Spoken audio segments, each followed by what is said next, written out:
Hello, everyone. I wish I had good news to report. I just want to say that in my travels, it is always wonderful that I'm greeted by B'nai B'rith wherever I am. The leadership you provide around the world is exemplary, and really, hats off to you, and we're all in your debt for the hard work you do.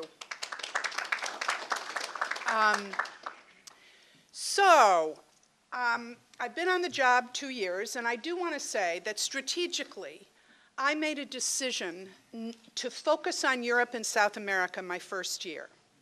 Why? Because all anyone wanted to talk to me about was Israel-Palestine. And I wanted to explain that then George Mitchell and now David Hale are the special envoys on Middle East peace. I'm the special envoy to monitor and combat anti-Semitism. Now, is there a bright line between the two? Sometimes not at all. So my mandate from Congress is to monitor what's going on in 193 countries. And I will tell you right off the start, I don't. I can't, possibly.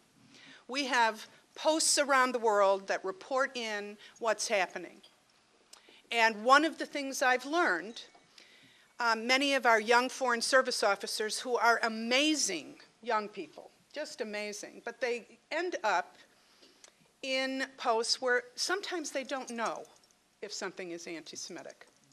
It's a common question I get. Today I got an email from one that said, did you read Hugo Chavez's statement about the Palestinian state? Is this anti-Semitism? I read the statement. I said, he compared Israel to Nazi Germany. He compared Gaza to the Holocaust. He completely mistold the story of the Palestinian people and of Zionism, and in all regards, it crossed the line. But I don't always hear from everyone to explain that, so we have embarked in the State Department, this is internal, not really interesting, but we've embarked on a very aggressive training to State Department employees here and abroad on exactly what is anti-Semitism, and of course, what is anti-Semitism relative to Israel, which I spend about 30% of my time on. So let me tell you the trends that I have seen very quickly so we can hear from our other esteemed speakers and then get into question answers. I have identified 6 major trends that should make you lose sleep tonight. Now, the traditional forms of anti-Semitism that we have grown to almost expect are alive and well and disgustingly growing on every continent on the globe. By this, I mean desecration of cemeteries, terrible graffiti on Jewish institutions or in the streets, blood libel accusations that sometimes morph from Jews killing Christian children to use their blood for Jewish rituals, to Jews killing children to steal their organs, conspiracy theories that recently on the 10th anniversary of 9/11 were resurrected, if I may use that expression, to blame Israel and Jews for what happened on 9/11. So the old forms of anti-Semitism, the old cartoons with stereotypic manifestations of Jews that have plagued our people in communities all over the world, alive, well, and growing. But there are new forms of anti-Semitism. As was described by Dan, I'm the child of a Holocaust survivor. So I view the world through a lens that never for a nanosecond didn't know about the Holocaust. And so I need to tell you right now, I am not normal. And by the way, either are you or you wouldn't be here. The rest of the world does not look at the world through the lens we do. But even taking that into consideration, it is so disturbing to see the growth in Holocaust denial. And yes, Ahmadinejad is known for denying the Holocaust, of having conferences and statements at the United Nations proclaiming it never happened. But it's not just Ahmadinejad. When I'm in Poland visiting Auschwitz on my way back, the political officer from our embassy hands me something, says, "I think you'll be interested in this." And it was the Bishop of Krakow saying, the Holocaust is an invention of the Jews, and the only reason it keeps getting told, why? Because Jews control the media. It's like, where do you begin with something like this? I did begin with the what do you call it? Archbishop, unsuccessfully. We see it in cartoons, we see it in statements, and we see it increasingly by clerics from the Middle East that are on satellite TV. And even though some of the shows they're on are minor in viewership, minor means they're only viewed by maybe 10 million people. And so this is very serious and something that I spend a great deal of time focusing on. Some of you may know I brought 8 imams, 2 of which were Holocaust deniers, to Auschwitz, with the goal of having them, if they could, produce a statement that condemned Holocaust denial. And why did I do that? Because I believed that any person of conscience who walks into Auschwitz cannot walk out the same person. And indeed, that was true. And all 8 of them unanimously issued a statement not only condemning Holocaust denial, but all forms of anti-Semitism. We've had congressional hearings on this. They are bringing additional trips there, and so it's a baby step, but an important step in confronting that. We also see Holocaust relativism or revisionism. And I want to be clear. I don't, and I don't think any of us, want to participate in dual victimhood. In my suffering is worse than your suffering, or your suffering is worse than mine. It gets us nowhere. But each dark chapter of history, each chapter of human suffering is worthy of being taught to children, is worthy of a history lesson that explains how this happened, the specifics, the particulars, and the universal messages. And when we lump together or conflate all the dark chapters of history and we say, isn't this bad? We miss an important educational opportunity, and it's historically dishonest. And so it is something that we are working very closely with the Holocaust Museum and with groups all over the world to try and address. And perhaps the worst of all trend that has to do with the Holocaust is that we're seeing Holocaust glorification.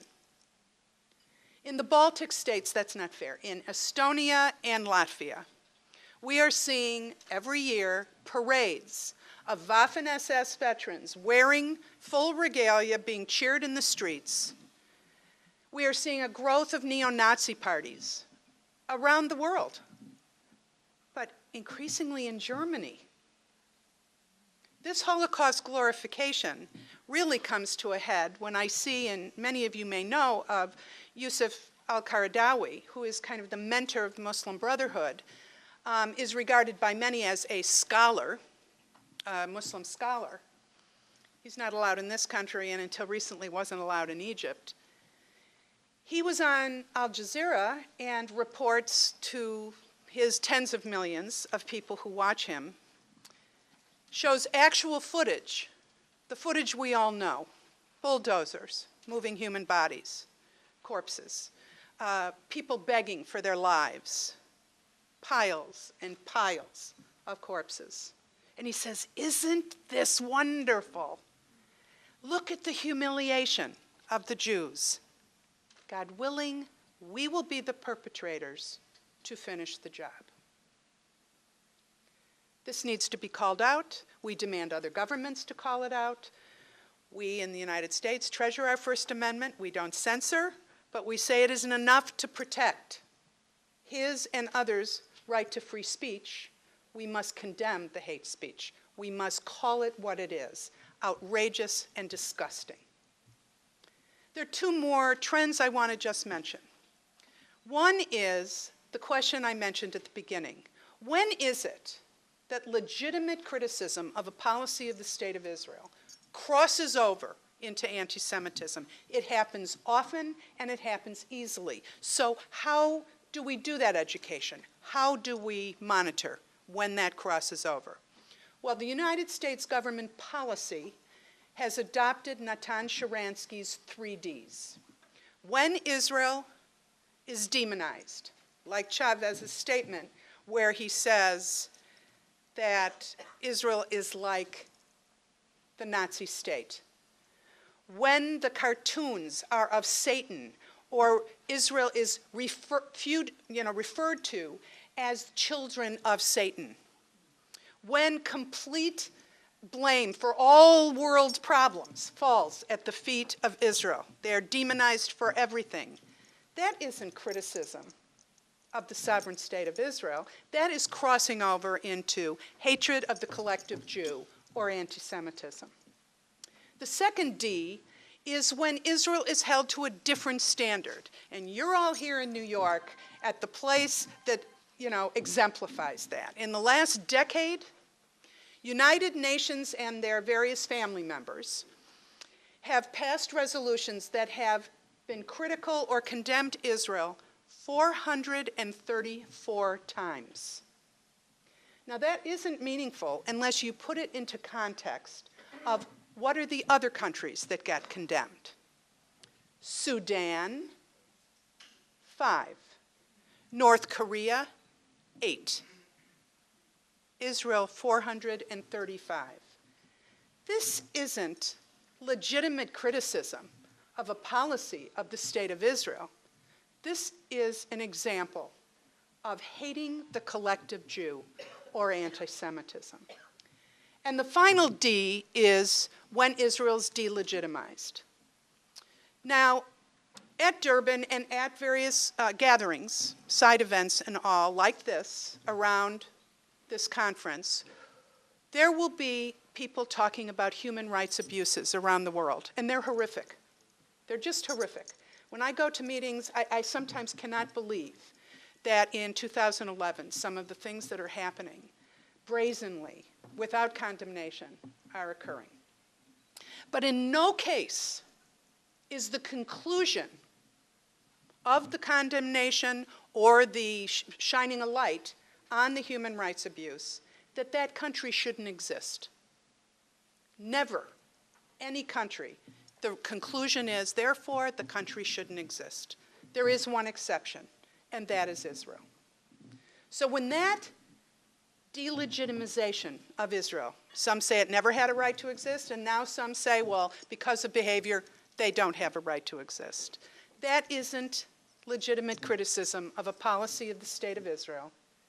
That is hatred of the collective Jew. According to United States government policy, it is anti-Semitism. And the final trend that I want to mention is something that should cause us great concern. And that is this wave of nationalism that we are seeing around the world, but particularly in Europe. We are seeing this wave of identity politics and protecting our country from those other people to protect the purity of our country. And the last time we heard language that calls for protecting the purity of a country, we know what happened. In many cases, it isn't Jews they're talking about. In some cases, it's Roma. In some cases, it's gays and lesbians. In some cases, it's Muslims. In some cases, it's Jews. And the list goes on. When there is virulent hatred of the other, it is never good for the Jews. Never good for the Jews. And it portends poorly for any minority group. I just had a meeting with representatives at the Swedish mission. Say that 10 times really fast. And interestingly enough, Islamophobia is really 500% increase in the last year in incidents. The Jewish community, as small and dwindling as it is in Sweden, has condemned those incidents of Islamophobia.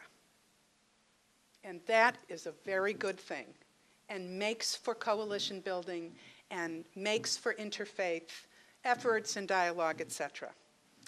Those 6 trends, not only do I have to report on them, I'm supposed to combat them. And each one calls for different strategies, and I do not have the self-confidence or the illusion that in my short tenure in this job, will I be able to eradicate the world of the oldest continual hatred, which is anti-Semitism. My hope is twofold. One, that we see others condemning the anti-Semitism and calling for action, not just Jews. And second, that we move the needle of hatred a bit. I look forward to our further discussion. Thanks everyone for being here, and thanks B'nai B'rith for your leadership.